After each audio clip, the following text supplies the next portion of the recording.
Okay, before we can move ahead, I would like to a little bit make you understand about how all the five process groups of Okay. project management interact with each other. Mm. As if you have a clear conception where your scheduling is happening. Mhm. So I'll just put it into a big picture. You see, well, these numbers may have changed recently. Uh, Mhm. this were taken from the sixth edition. Then it used to be 49 processes. Mhm. Two processes in initiation, 24 in planning, 10 in execution, 12 in monitoring and control, and one in closing. With seventh edition, what they did was they said that it was all about predictive. So because predictive is not standard and Mhm. agile doesn't have these processes, so therefore they eliminated all these processes in from the PMBOK, and Mhm. they said that it can only be applicable to predictive. Mhm. In the new edition, which is recently been released, they have yet again introduced this chart, but with 42 processes in total, right? But anyways, Mhm. I will just try to explain from the 49 process perspective, Mhm. as if you have a big picture, and whenever you are trying to follow the eighth edition, you can further translate it accordingly. Mhm. So, talking from the 49 processes, these are the 10 knowledge areas. Four is it actually these numbers are coming from the standard. Fourth Mhm. chapter, fifth chapter, sixth chapter. First three chapters were general introduction about the project management, and then there was in sixth edition there was a dedicated chapter for every knowledge area. There are 10 Mhm. knowledge areas, so there are 4 to 13. Okay, so these are 4 to 13, 4, 5, 6, 7, 8, 9, 10, 11, 12, 13. And Mhm. each process has how many, each process group or knowledge area has how many processes. There are 7 processes related to integration, 6 Mhm. processes related to scope, 6 processes related to schedule, 4 Mhm. from cost, and so on. As I told you, the one process which was uh, we said project, sorry, resource estimation, Mhm. activity resource estimation, that has been put into resource management. So we are left with 6 processes. Mhm. Anyways, this is the very big picture Mhm. of these 49 processes. And you see, this is these columns are initiation, planning, Mhm. execution, monitoring and control, and closing. And by the way, this is more about predictive. It is not about agile. In Mhm. agile, things do not happen that way. This is predictive. Okay. But if you look at it from 49 processes angle, we find that there is a concentration of the processes in certain areas. Yeah. Highest number of concentration is in planning, Yes, sir. where we have 24 out of 49 processes, almost 50%. Mhm. So planning is very important. Everything has to be planned in quite a bit of detail. Mhm. Where is the highest number? Second highest number. Second Mhm. highest number is monitoring and control, closely followed by execution. Monitoring and control, we have 12 processes, and execution, we have 10 processes. That means in monitoring and control, almost everything will have to be monitored. You see, Mhm. no area is spared. Although there are not as many processes, like here we had 4 processes in scope and five processes here in schedule and 3 cost. Here at least we have 1 process in every area. So Mhm. every knowledge area is represented. There are only 2 places where we have got 2 processes. Mhm. Otherwise, we have to have a control for everything. This one is a scope control. This one is an integration control. This is schedule control. This is cost control, quality control, and so on. So everything is to be controlled. Therefore, we have these 12 processes. Mm-hmm. Then execution, we have a process everywhere except, notice it, very important, except for scope, schedule, and cost. There is no process in execution. Can you give me the reason why? If they are the three baselines, scope, Yeah. schedule, and cost, they're the three baselines. They are most important to us. We Yeah. actually spent a lot of effort in doing Money. all this job. Yeah. Why are we not executing any one of them here? The most important thing, we are not executing. Why?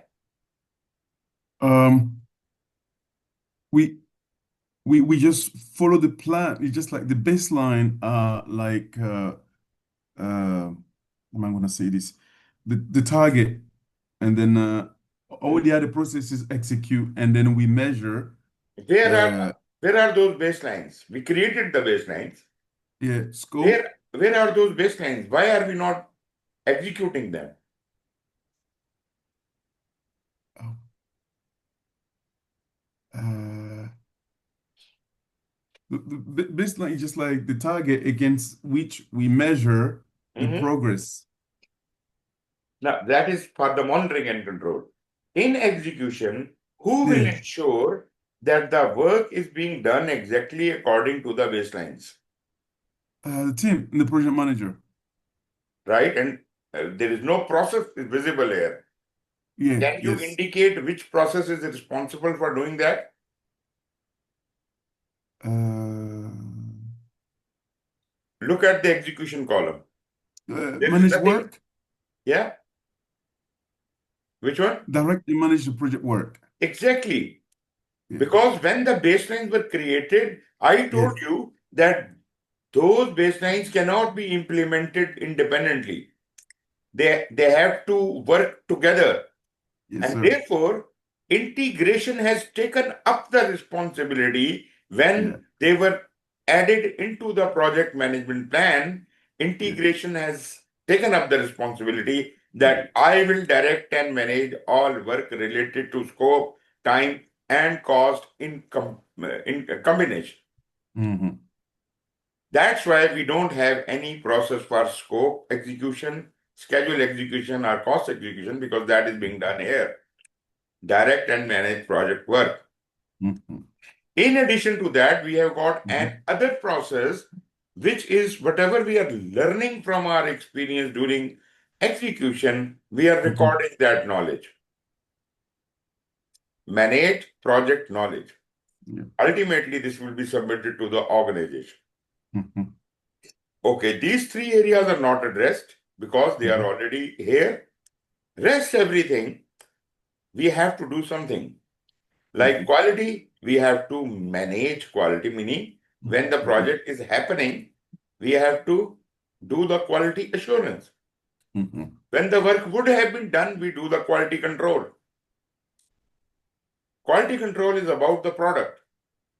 Quality assurance or managing quality is about the work quality, not the product quality. Mm-hmm. As far as resources, we have to do a lot many things. First, we have to acquire those resources, then develop those teams and manage those teams. A lot many things. We can control them in the monitoring and control. Communication, we develop the plan in the planning.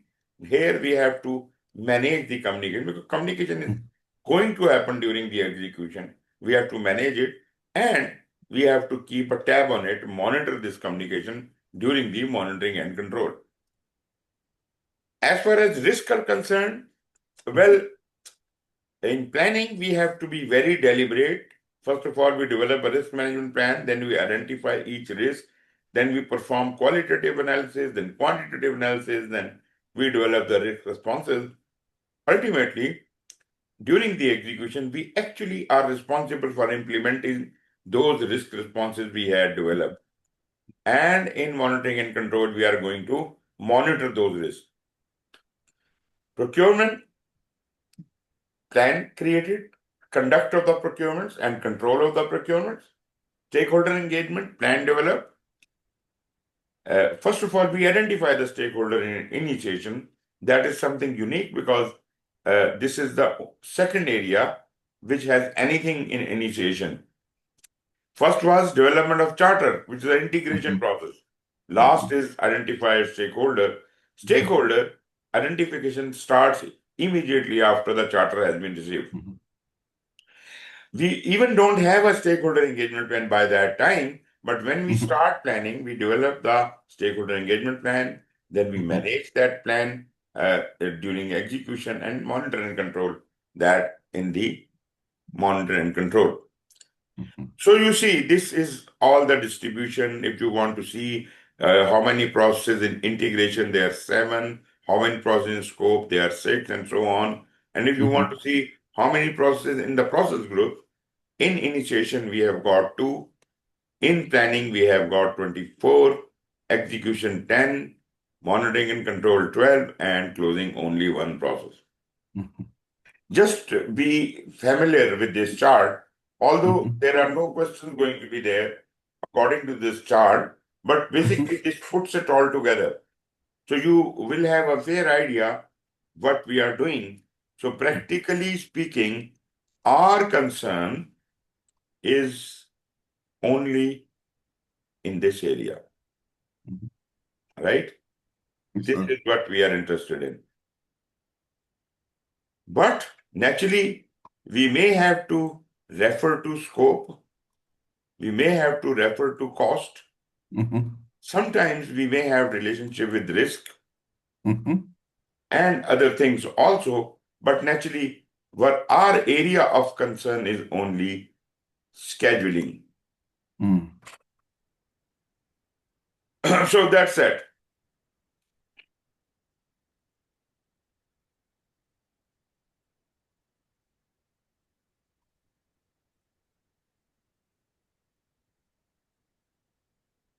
This is just a blow up. Yeah, this is interesting how they are interacting with each other. On a broad space, let me describe that how the things are happening here. When the project is initiated, this is the project initiator as a sponsor. Project sponsor initiates the project based on 2 things: a business document and an agreement. Now, what is a business document? Business document actually includes 2 things. Actually, this is created by the business analyst, meaning business analyst has a role to play before the project was ever born. So business analyst looked at an opportunity, maybe the strategy of the organization, they have indicated that opportunity and assigned the business analyst to explore if it is possible we can take this challenge up. But anyways, once he has created a business case and gotten that business case approved by the top level management, only then it could form shape of a project and a project sponsor can be allocated. Now, once the project sponsor takes charge, he is provided with the business documents and any agreement which we have. Now, as I was saying, business document is not only one document. Actually, the business case is the most important document, but there is one other document which is for the long-term use, and that is called the benefit management plan. Whatever the project is going to create, turning those outputs into long-term benefits must be conceived by the business analyst and clearly written down how the long-term benefits will be achieved from this project. Now, the interesting part is long-term benefits is not the concern of a project manager. Project manager is mostly interested in delivering the product of the project, and how the person taking it over uses it over time, that is not really a concern with the project manager. But it is a concern with the business analyst and the organization. They would like this project to prosper, to yield the desired results in the long run. Therefore, those desired results are formed part of a benefit management plan, which is the other document in business documents. Business documents is composed of two things. One is the business case, other is a benefit management plan. Well, when a project is initiated, you get all these documents. But why? What use is it? Naturally, business case is important for you because that provides you a reason why we are doing this project. But why is benefit management plan important to the project manager? Uh, kind of relate to the scope of the project. Benefit management has to go beyond the scope. It is even has to go beyond the project. When the project will be completed and delivered, Mhm. at that point onward, it will start yielding the benefits. Yes. Somebody should be available to take over that product and Yes. yield those benefits over a Yeah. longer period of time. Yeah. That is benefit realization happening. So, Mhm. classically speaking, there is a very minimal chance that any benefits could be realized during the life of a project or Mhm. even immediately after the project. It could be maybe after 10 years of project completion, certain targets will be met. Mhm. Those could be part of my benefit management plan. But generally speaking, to make you things understand, the benefits could also be divided into two categories: the Mhm. short term benefits and the long Yes. term benefits. Yeah. Long term benefits are definitely which will realize after 10 years or something. But short term benefits are those which are very small, but they can be realized during the conduct of the project Mm. or even after the project has just finished. Mhm. Now, what could be those benefits which are short term? Um, the the project the project deliverables. Mhm. Um, Project uh, deliverable is a product, right? yes, So, yes, you product are right. service. Yeah, Yeah, say again. as a product service or Exactly. what's that? Yeah. It should be able to do Mm. what is supposed to be done. Mm. Though it is a deliverable, maybe I need a shoe, but you delivered me a shoe as a product. But Mm. when I try to use it, it falls apart. Mhm. That means no immediate benefit is available. Yes. This is not even worthy of being called a Mhm. shoe, Mm. right? So Yes. the immediate benefit is should be able to accommodate my foot, take my load, and things like Mm. that. That Mhm. means when I was designing this shoe, Mm. I should have considered the affordability, the flexibility, the load Mhm. bearing capacity, and all Mhm. that. These are my engineering aspects. Mhm. Moreover, not only it should be usable, the shoe should be usable, Mhm. but it should, the long-term business benefit could be that it should sustain for next 10 years. Yes. Now the wearer can tell whether it did sustain for next 10 years or not. But Mhm. when it was designed, it should have been designed in such a manner that it should be able to sustain. That is a project issue. Mhm. The robustness of design Mhm. is to be set up in the project, no matter this benefit is short term or long term. Mhm. This is according to the benefit management plan. I designed it to be long lasting. But when this long lasting benefit will be realized, the project manager will not be there. Mhm. The product of the project would have been delivered to whomsoever is using it, and he Mhm. would be using it. So project manager has already gone home. So Mhm. what does he show to the customer as if he can go home? These are the short-term benefits. He says, I have delivered you this shoe. Does it fit you? Check its fit. Are Mhm. you satisfied with the Mhm. with the comfort of the shoe?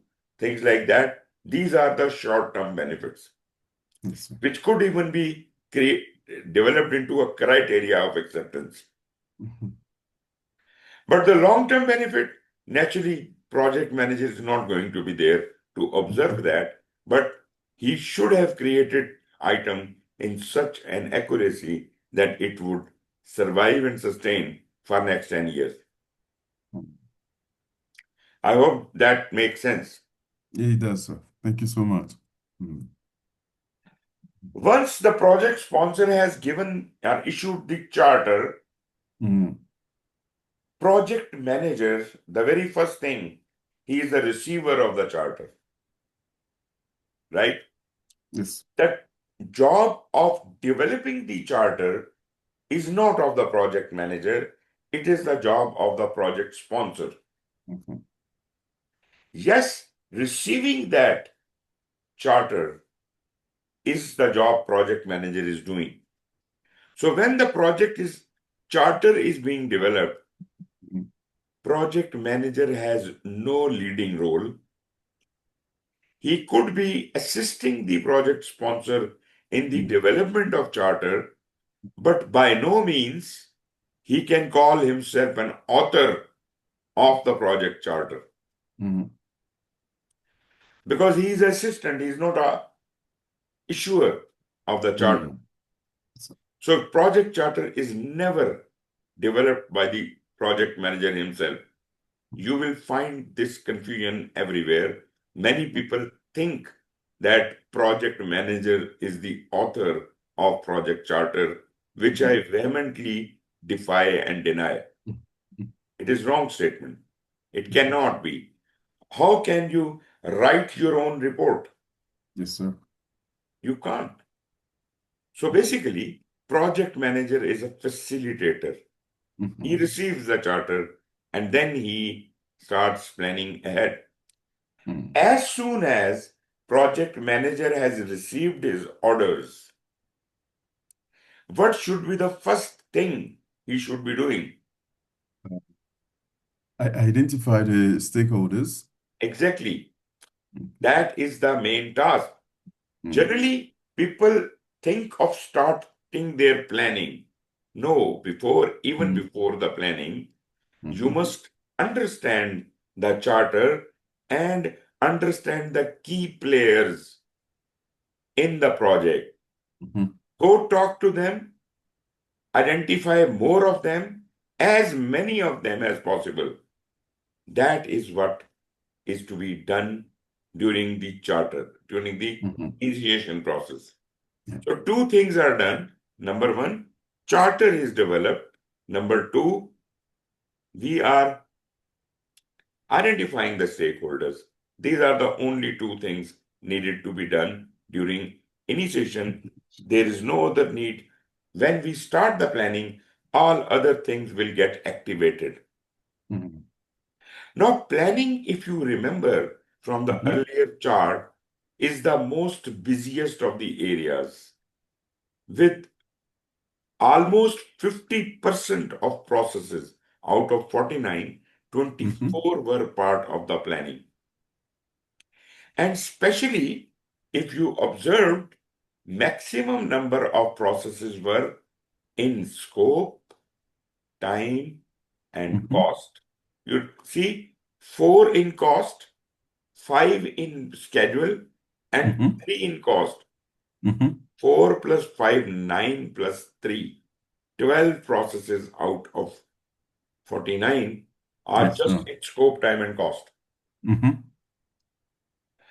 What else? We have a crowded area that is Mhm. risk, that has its own uniqueness, because risk has to be very thoroughly designed. We plan it accordingly. First, we create a risk management plan, then we identify risk, then we do the qualitative and quantitative analysis. Mhm. Only then can we develop a risk response plan. So, risk has got its own importance, but right now, let us focus on these 12 processes, and they are of the process helpful to developing the scope baseline, the schedule baseline, and the cost baseline, Yes, which sir. will ultimately become part of the project management plan, Mhm. which will be helpful in directing and managing the project work, Yes, sir. right? So, this is the reason why it is popular. Otherwise, one thing is sure, every knowledge area is at least represented. Something is done in every Mhm. knowledge area, Mhm. right? Although we have talked about more busy options, but we do have two processes here as well. Requirements, we plan the requirement and estimate the requirements. In quality, we have only one process. In Mhm. procurement, we have only one process. Stakeholder, only one process. In planning, but the number has gone up to 24. In execution, Mhm. because we don't have to execute scope, time, or cost baselines Mhm. separately, so they Mhm. happen simultaneously and cumulatively in this process, as you said, direct and manage project work, right? And the second work is uh, developing the project knowledge. So at least I have explained that. Coming back to Mhm. this diagram. So Mhm. in planning, we were doing all those things, all Mhm. 24 things, Mhm. right? So in Yes, sir. planning, we were doing all that based on what? Based on the charter we received. In addition to that, Mhm. the risk identification was done there, remember? Mhm. So risk register was created and stakeholder management strategy was developed. This also comes as an input to the project management plan. Then we might be getting some organizational Mhm. process assets, mine, old documents, some Mhm. archives, something. So anything relevant, we can collect it from organizational process assets, Mhm. or for that matter, any internal or external factors impacting the project are called enterprise environmental factors. So definitely there is some impact on us, so that these two things will automatically become input to all planning processes. Mhm. Moreover, if there are any subcontracts or agreements with other parties, I mean, the subcontractors or something, or whenever they are, they should also be considered as a part of our planning. Mhm. Any requirements, further requirements coming from the customer must be also coming here. So you see, these are all the arrows coming in. Mhm. Charter, stakeholder register and strategy. Then we have got organized process assets and enterprise Mhm. environmental Mhm. factors, teaming Mhm. agreements coming from here, requirements coming from here, and Mhm. resource calendars are coming from execution when they decide what resources are to be utilized when.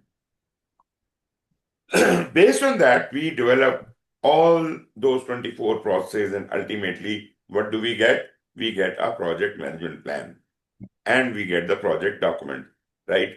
Project management plan is distributed to all subsequent processes, meaning to execution, to monitoring and control, to closing. So project management traveling to all three destinations. Whereas project management plan is going there and is part of the overall project plan. And the documents, remember, what are the project documents?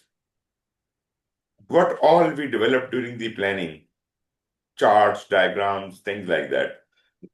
This is not the final baseline. Baseline is part of the project management plan, Yeah. but these are all other documents. They are here. And anyone, when they need, they can extract data from here and have a look at it. Execution. Execution has access to the project documents. It has access to the project management plan coming from here. It also has access to the charter. Resource calendars are being created out of here. Mhm. So here we will execute all those processes, naturally not the scope baseline or cost baseline or schedule baseline, because they have been consolidated into the uh, develop direct and managed project work. Mhm. Okay, so this you can see, and during execution, we will get in touch with our subcontractors, right? We ask for their bids, they submit their proposals, whomsoever is selected would be awarded a contract, right? This is happening here. Okay, the most important thing is what is happening between execution and monitoring and control. From execution, the things which are getting to the monitoring and control are these 4 items. Mhm. The deliverable, the product coming, which has been created at any Mhm. point in time, would reach the monitoring and control. For what purpose? For checking. Checking from what angle? Mhm. Checking from 2 angles. Quality angle and the user acceptance angle. The deliverable can be checked for 2 purposes. Mhm. Quality purposes and acceptance purposes, user acceptance. So deliverable when gets here, that means which is the process which does the quality control. Naturally, quality control is the name of the process. Quality control is responsible for checking all the products for accuracy. Got it? Whatever the product is coming out, deliverable is coming out, is it accurately developed or not? If it is not, it is rejected. That is called Mhm. it failed the quality control. All those items which pass the quality control, they are considered verified from the quality point of view. Verified product. This verified product is again inspected by scope for the validation of scope, and this is called user acceptance. So the physical deliverable will have to pass through 2 checks: quality control and scope validation. Quality control is about accuracy. Scope validation is Mhm. about user acceptance. This is the total story about the deliverable. Rest everything which is happening between the execution and monitoring and control is about the work. Say something has to be changed, a change request will be moved. Mhm. Work performance data which has been generated during execution, that is sent out, as all the controls of monitoring and control can explore that and find out that, they can process it and convert it into information And one thing which is the selected sellers which have been selected during this process for subcontracts, those selected sellers are also informed to the monitoring and control as if they can execute their contracts. Mhm. So, what is coming back from there? All those change requests which have been approved, because that decision is made in monitoring and control. Mhm. Those change requests which have been approved, they are informed to the execution. All the quality control verifications which have been made, the measurements are sent back to execution for Mhm. any corrective action. Work performance reports. Now, what we sent out a work performance data, we are receiving a work performance report. What Mhm. happened to the work performance data? That work performance data was analyzed and converted into work performance information. All the work performance informations were processed together to form a work performance report. Mhm. That refined report is now coming back to us in execution as if we can apply any changes or improvements to our work performance. You got that? So, Mhm. this is the most important loop you must understand. Between execution and monitoring and control, these things are happening. Mhm.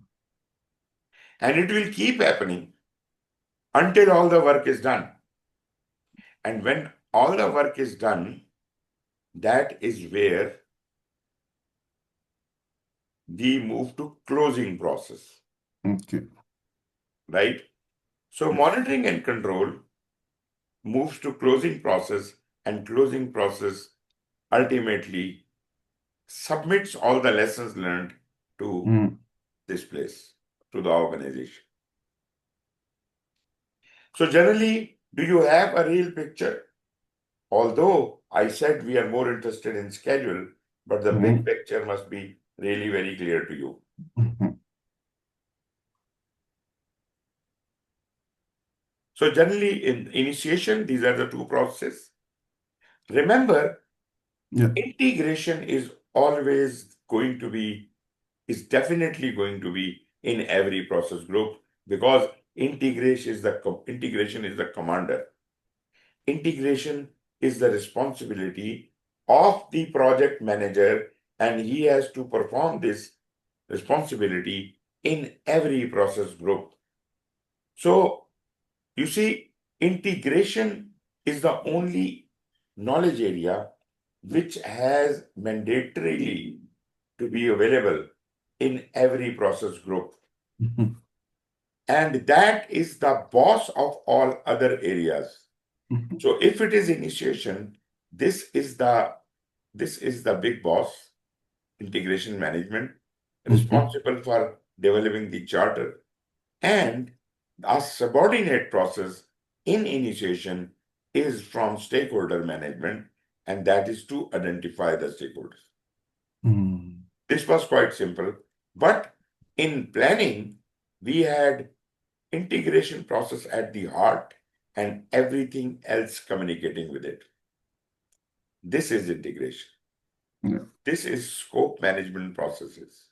Mhm. This is schedule management processes, cost management processes. So all boxes are interacting with the project management plan, because when all of this is done, what is to be included in developed project management plan?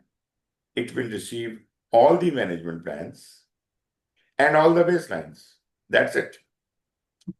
All the management plan, all the baseline will Mhm. actually create the project management plan, Mhm. which is required for execution purposes. But here in planning, we are talking about the creation. This is how everything is created. Mhm.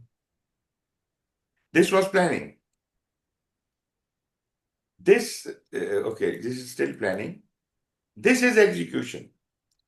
But here you see, during execution, we have Mhm. not one but two processes relative to integration. One is the core one, direct and manage project work, where Mhm. all the you know, main work is happening, when scope is performing, schedule is being performed, cost is being performed. So that all is happening direct and managed project work.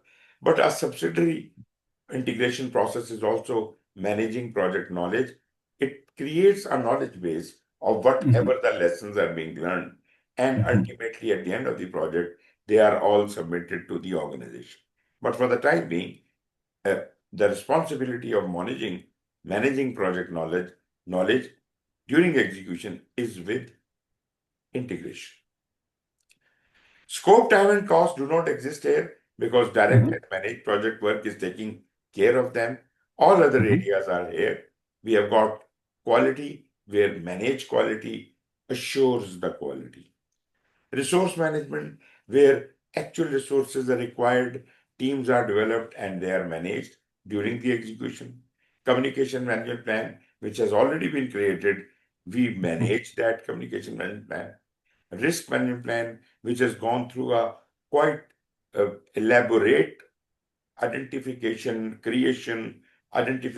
qualitative and quantitative analysis, and the responses were developed. Now, those risk responses are here for implementation. In procurement, we have to conduct those procurements. Stakeholder engagements are to be managed, and this is all what we have in execution.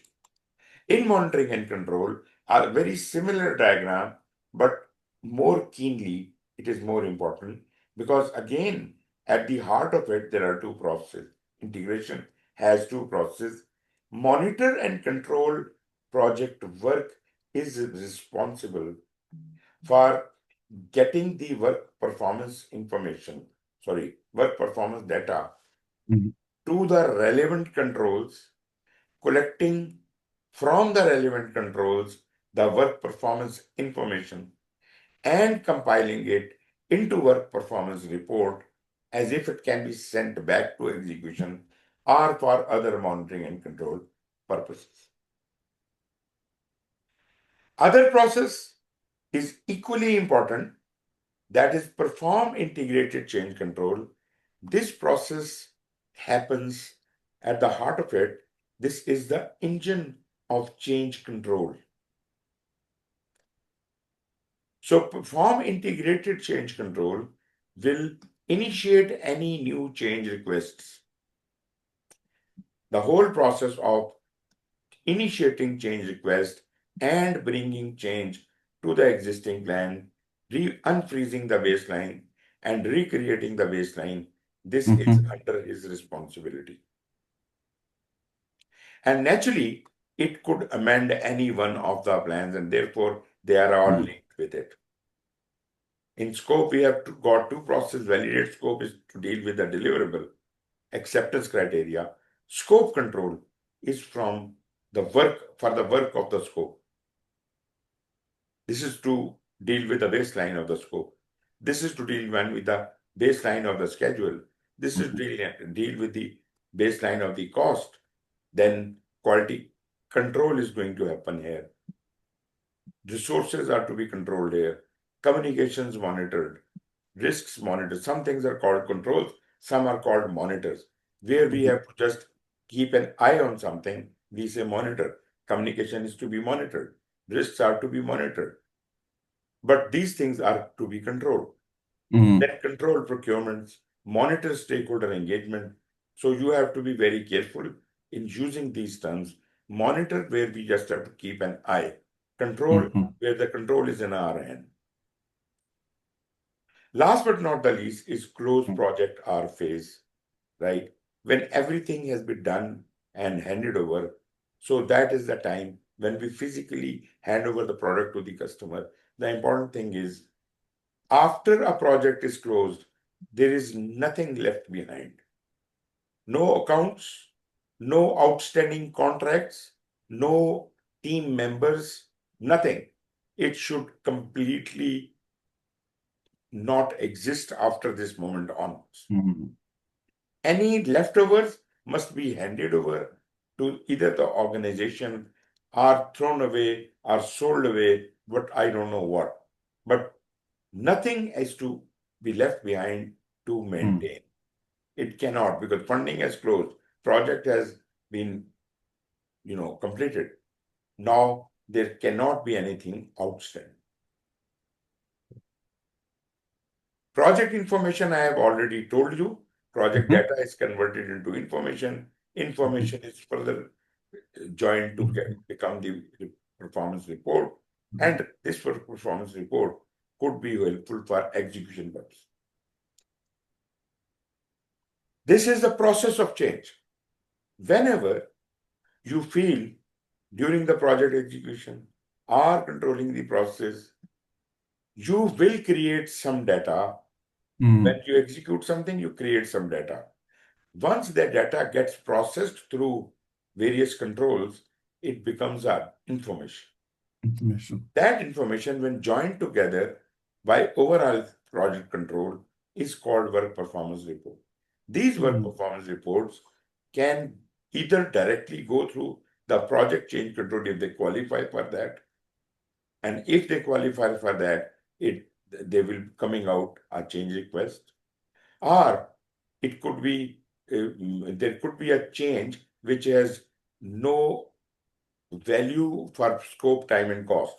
Such changes, which do not affect scope, time, and cost, can be handled by the project manager. Maybe there is a change in some resources, maybe the change in some stakeholders. So those things can be changed without a change request. Or there is no change to be made, but there is just a communication to be initiated to certain people in the project. So that project communication can be communicated to the relevant party. So this ends the integration. So we can have another break. Okay. And let's have it for 15 minutes because again, it's my prayer time. So I'll set the clock for 15 minutes. Here it starts. See you after 15 minutes then. Thank you, sir. Yes, sir.